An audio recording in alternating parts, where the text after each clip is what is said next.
ધર્મ એ સત્ય પછી આવ્યો ધર્મ એ ધર્મના કેટલા ધર્મ 4 દયા દાન પવિત્રતા તપ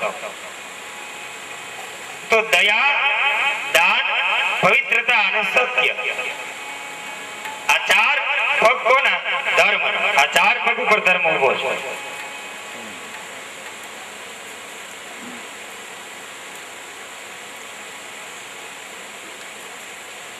ચાર પગ ઉપર ધર્મ ઉભો હોય અને કયો યુગ કયો સત્ય યુગ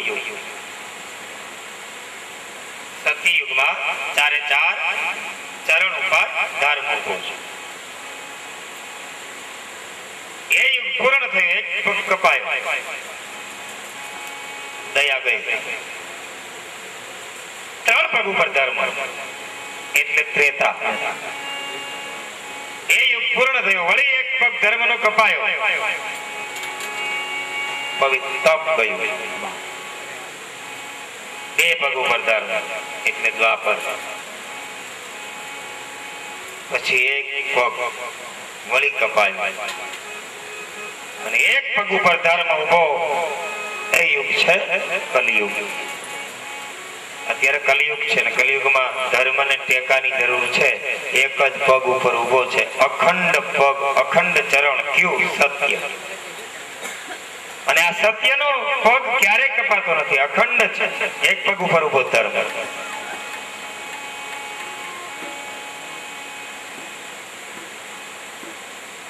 તો સત્યને આધારે આ પૃથ્વી ટકી છે સત્ય ન હોત તો આ વિશ્વ ટકી શકે નહીં પણ થયું છે શું કે પાખંડના કારણે સત્ય કલિયુગમાં ઢકાઈ ગયું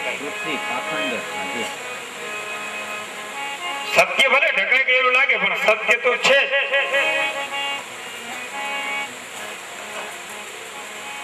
એમાં કોઈ શંકા નથી અને એટલા માટે છોટમ ની વાણી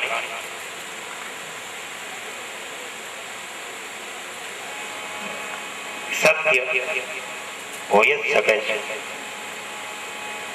કે આ પૃથ્વી પાખંડે એકાધી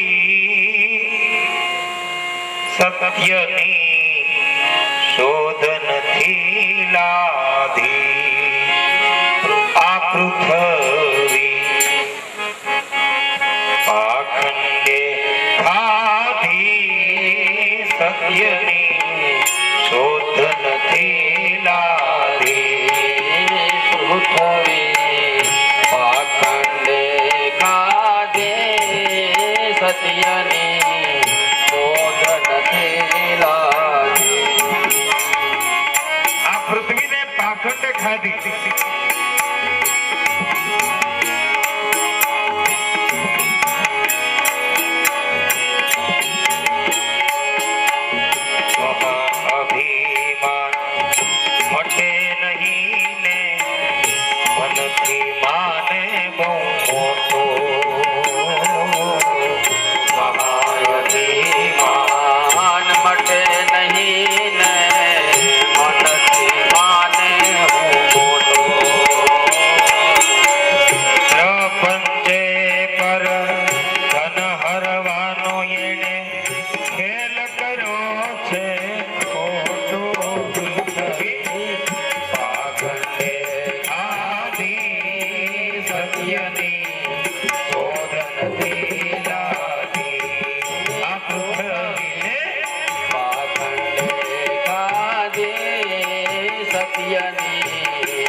અસત્ય દિશે ને અસત્ય લાગે જેમ સત્ય સત્ય છે અસત્ય દિશે ને સત્ય લાગે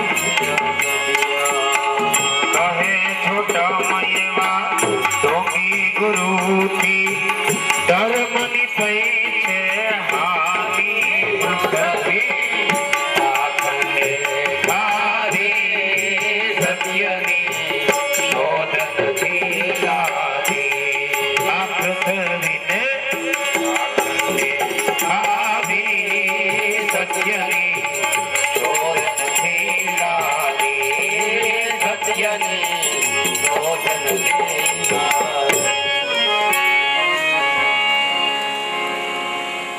ભીતરથી આપણે એ જ સત્યના, એ જ પરમાત્માના આપણે અંશ હોવાને લીધે આપણે સૌ સત્યના જ ચાહક છીએ ભાઈ. અને તમે જુઓ, દરેક વ્યક્તિ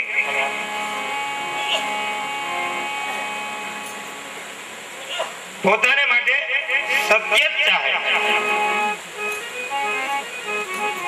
તમે જોજો, બીજાની આગળ આપણે ખોટું બોલીએ તો વાંધો નહીં આવે. બીજાની આગળ આપણે ખોટું બોલશું તો ચાલશે, પણ બીજો આપણી આગળ ખોટું બોલશે તો આપણે નહીં ચલાવી લઈએ, કારણ કે આપણે સત્યના તો કઈક ચાહક છીએ, એ આપણને નહીં ગમે. એનો અર્થ એ કે આપણે સત્યના પૂજારી છીએ, અને એટલા માટે આપણે બીજાની પાસેથી સત્યની અપેક્ષા રાખીએ છીએ. સત્યમ પરમ ધીમહિ, એવા સત્ય સ્વરૂપનું અમે ધ્યાન કરીએ છીએ. શ્રીમદ ભાગવત છે ને, મહાપુરાણના પહેલા શ્લોક, જનમાંદ્યસ્ય, એનો આરંભ જ થી થયો. સંસ્કૃતમાં જકાર છે, જ ઈ દગ્ધાક્ષર છે. એક માન્યતા મુજબ એ ગ્રંથારંભે વાપરી ન શકાય, છતાં અહીંયા વ્યાસ કેમ વાપર્યું? વ્યાસજીને પૂછ્યું કે આમ કેમ, તમે જ કેમ વાપરો? વ્યાસજી બોલ્યા કે હૈયામાં જે હોય ને એ હોઠે આવે. કારણ કે મહર્ષિ વ્યાસના હૃદયમાં વ્યથા છે, હૃદય બળતું હતું, એટલે એનો આરંભ એને જકારથી કર્યો. ત્રીજા સ્કંદમાં વરાહ ભગવાનની સ્તુતિ કરે, જીતમ જીતમ તે જીત યજ્ઞ ભાવના. સ્તુતિનો આરંભ જકાર. દસમા સ્કંદમાં આપણે જશું ત્યારે શ્રીમદ ભાગવતની અંદર ભગવાન કૃષ્ણના વિરહમાં તમામ ગોપીઓ દગ્ધ હૃદયા ગોપીઓ ગોપીગતનો આરંભ પણ જકારથી કરે. જયતિ તૈતિકમ જન્મના પ્રજ. જ્યારે વેદની સ્તુતિઓ પ્રભુની સ્તુતિ કરે છે, દસમ સ્કંદના 87મા અધ્યાયની અંદર, ત્યારે પણ જય જય જય જામજીત. આ જ જ્યાં વપરાયો છે ને ત્યાં કંઈક છે. જ્યાં જ્યાં હૃદયમાં દાહ થાય છે, પીડા છે, ફરિયાદ છે, ત્યાં ત્યાં દગ્ધાક્ષર એવા જથી જ આરંભ થયો છે. તો આમ જન્મથી આરંભી જીવનની યાત્રા પરમની એટલે કે પરબ્રહ્મની પ્રાપ્તિ સુધી લંબાયેલી છે. બીજા શ્લોકમાં ધર્મ પ્રોદિપ્તકેતમોત્ર પરમો નિર્મત્સરાણામ સતા વેદ્યમ વાસ્તવમત્ર વસ્તુ શિવદમ તાપંત્રયો મૂલનમ. શ્રીમદ ભાગવતે મહામુનિ કૃતે કિં વા પરેરીશ્વરઃ સદ્યો રદ્યવરુદ્ય દૈત્ર કૃતભી શુશ્રૂષવી તત્ક્ષણાत्. અત્રે અહીંયા શ્રીમદ ભાગવત મહાપુરાણમાં પ્રોદિગ્નત કેતવ, કેતવ એટલે કપટ, જેમાંથી કપટ નીકળી ગયું છે એવા ધર્મનું અહીંયા નિરૂપણ કર્યું છે. છલ કપટ વગરનો ધર્મ, પરમ ઉત્તમ ધર્મ. નિર્મત્સરાણામ માત્સર્ય નામનો એક દોષ છે. કામ, ક્રોધ, લોભ, મોહ, મદ અને મત્સર. માત્સર્ય એટલે એ માત્સર્ય નામનો દોષ કયો? માનો કે ક્રોધની આપણને ખબર છે, કામની આપણને ખબર છે, લોભની આપણને ખબર છે, પણ આ માત્સર્ય એટલે બીજાની ઉન્નતિ જોઈ અને આપણે બીજાની ઉન્નતિ જોઈ શકીએ નહીં. બીજાની ઉન્નતિ જોઈને આપણને આનંદ થવાને બદલે દુઃખ થાય તો સમજવું કે આપણા મનમાં માત્સર્યનો દોષ લાગ્યો છે. બીજાની પ્રગતિ આપણે ન જોઈ શકીએ તો માત્સર્ય ભાવ. તો આવા ભાગવતમાં કપટનો ત્યાગ કરવામાં આવ્યો છે. એવા ધર્મનું નિરૂપણ છે. છલ કપટ વગરનો અછલો ધર્મ.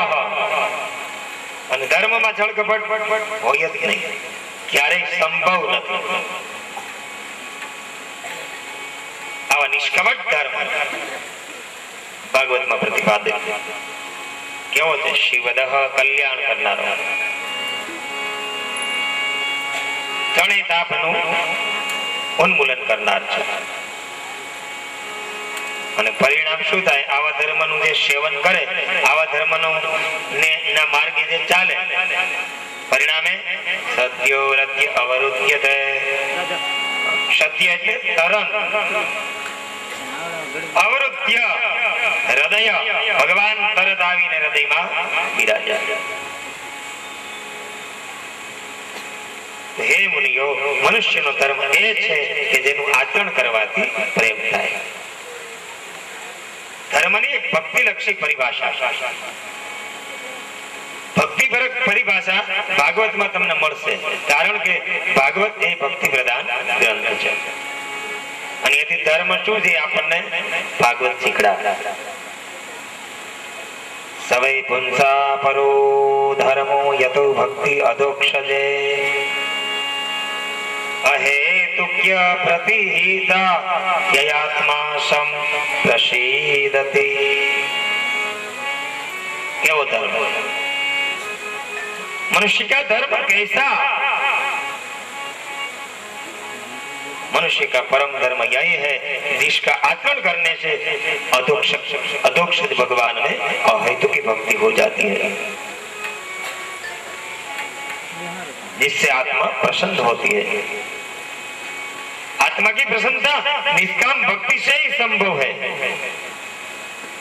और ऐसी निष्काम भक्ति को प्रकट करने के लिए वही तो धर्म, एक धर्म. दान, व्रत, जप, तप, स्वाध्याय, संयम આ બધા સાધન છે. અને સાધ્ય કોણ છે? કૃષ્ણે ભક્તિ સાધ્યતે. આ બધાથી કૃષ્ણની ભક્તિ સિદ્ધ થાય. તમને પ્રભુ પ્રેમી બનાવે એનું નામ ધર્મ. નફરતની આગને બુજાવે એનું નામ ધર્મ. ઘૃણા અને દ્વેષના ઝેરને હટાવે એનું નામ ધર્મ. તમને ભક્તિના અમૃતથી ભરપૂર કરી દે એનું નામ ધર્મ. તમને પ્રેમથી દીક્ષિત કરે એનું નામ ધર્મ. અને પ્રભુ માટેનો પ્રેમ એ ભક્તિ. નારદ ભક્તિ સૂત્રનું આવું સૂત્ર છે. ભગવાનમાં થયેલો પ્રેમ એ ભક્તિ. અને આ ભક્તિ કેવી? અહેતુકી. હેતુ વાળી ભક્તિ નહીં, હેતુ વગરની. હેતુ માટે તો બધા ભક્તિ કરે. નિષ્કામ ભક્તિ, કામના વગરની ભક્તિ.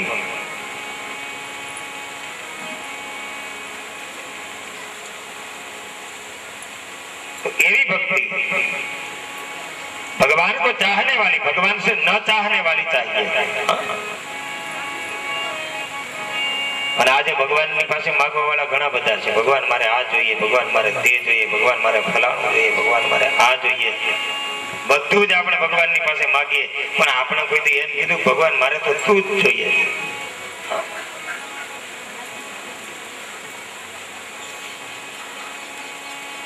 तो वेद्यम वास्तव मात्र वस्तु शिवदम प्राप्तयोन्मूलनम. तो हमारे एवो धर्म, निष्कपट धर्म, अच्छलो धर्म. आ बीजा श्लोक में धर्म समझायो. त्रीजो श्लोक નિગમ કલ્પતરોર્ગલિતમ ફલમ સુખમુખાદમૃત દ્રવ્ય સંયુતમ પિબત ભાગવતમ રસમાલયમ મુહુરહો રસિકા ભુવિ ભાવુકાઃ. નિગમ નિગમ એટલે નિગમ નિયતિ નિયતિ કહે. ઘણા બહુ સરળ શબ્દ નિગમ છે, બહુ સાંભળેલો છે, બધાએ સાંભળ્યો હશે. નિગમ એટલે વેદ. કલ્પતરુ વેદનું વૃક્ષ. વેદરૂપી કલ્પ વૃક્ષનું આ ભાગવત શાસ્ત્ર છે. પરિપક્વ ફલ. કલ્પ વૃક્ષનો અર્થ કાલે મેં કહ્યું ને, જે ઈચ્છો એ તમારી ઈચ્છાને પૂર્ણ કરે એ કલ્પ વૃક્ષ. કલ્પમે વૃક્ષની નીચે બેઠેલા માણસને ક્યારેય દરિદ્રતા આવે જ નહીં. તો ફળનો અર્થ છે વૃક્ષનો સાર. એમ શ્રીમદ ભાગવત એ શું છે? વેદ, ઉપનિષદ અને પુરાણનો સાર. અર્થ જેને કહે અર્થ. હવે જે મીઠાશ ફળમાં હોય ને એ વૃક્ષમાં ન હોય. કેરી તમે ખાઓ ને, કેરીમાં જે મીઠાશ છે ને એ આંબાના પાંદડા તમે ચાવો તો એવું મીઠાશ ના આવે. એની ડાળી ચાવો તો વળી બીજો કઈ રસ, એના જેવી મીઠાશ નહીં. પણ કેરીમાં જે મીઠાશ છે એ આ ફળ છે વેદનું, કલ્પ વૃક્ષનું ફળ. કેવું છે? ગલિતમ ફલમ. એટલે ગળેલું છે. ઓલી આંબાની બાગ હોય ને, એમાં એકદમ મીઠી કેરી હોય ને, પેલા પોપટની ચાંચ લાગી જાય, સૂડો હોય ને, એ ચાંચ મારીને ખરે, એને સામ કહેવાય. કેવી હોય?